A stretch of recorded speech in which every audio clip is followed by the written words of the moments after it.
উচ্চ মাধ্যমিক পাশ করে কলেজে ভর্তির আবেদন না করার জন্য তাদের বাড়ি বাড়ি গিয়ে পাঞ্জুনিয়া হাই স্কুলের প্রধান শিক্ষক মহাশয় কলেজে ভর্তির জন্য আবেদন করতে বলেন, সাথে সাথে ছাত্রী ও অভিভাবকগণকে উৎসাহ প্রদান করেন।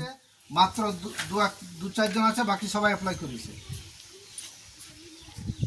এখন পড়াশোনা বন্ধ করে তারপর কি করবে এখন থেকে? বলা হবে তাহলে আপনারা জীবনে কষ্ট করছেন, ওরাও জীবনে কষ্ট করবে। কোথায় গেছে ওই ছেলেরা? কোথায়? ওকে ডেকে নিয়ে আসুন, ডেকে নিয়ে এসে আমার কাছে নিয়ে চলুন। পাস করছে তাহলে কলেজে ভর্তি হোক, এখন কত সুবিধা আছে।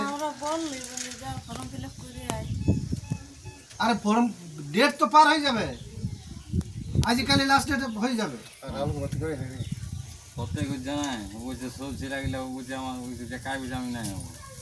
আপনি এক কাজ করুন, এই যে আপনি ওকে ডেকে নিয়ে আসুন, ডেকে নিয়ে এসে আর আমার কাছে নিয়ে যাবেন স্কুল, ঠিক আছে?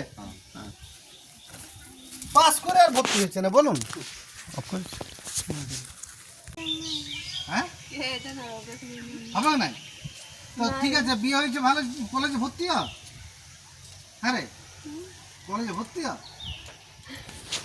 কত দূরটা কোনখানে, কত দূর এখান থেকে?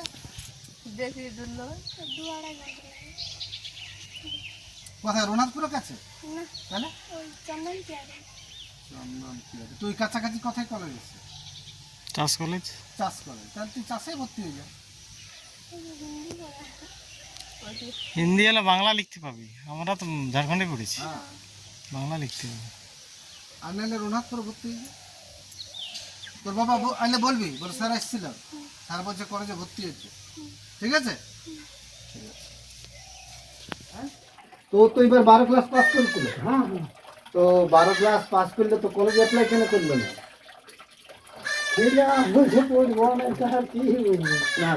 না পড়ার কারণ কি?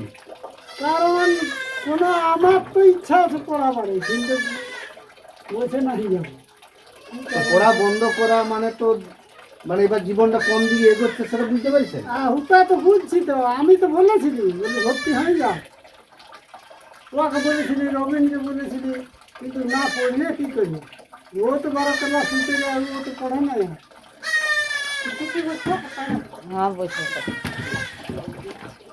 দেখুন 12 ক্লাস আপনাদের গ্রামের স্কুল এখান থেকে পাস করলো, এরপরে কি কোনটা কলেজে ভর্তি হওয়ার দরকার ছিল? ফর্ম ফিল আপ করেনি না, কারণ কোনো অন্য কোনো কারণ, অন্য কোনো কারণ মানে নেই, পড়ার ইচ্ছা নেই। পড়ার ইচ্ছা নেই বটে। ঠিক আছে, ছেলেকে বুঝাবেন যদি সুযোগ আসে সেই সুযোগটা যেমন কাজে লাগায়, যদি পরবর্তী ক্ষেত্রে ভর্তি করে। ঠিক কথা। ঠিক আছে।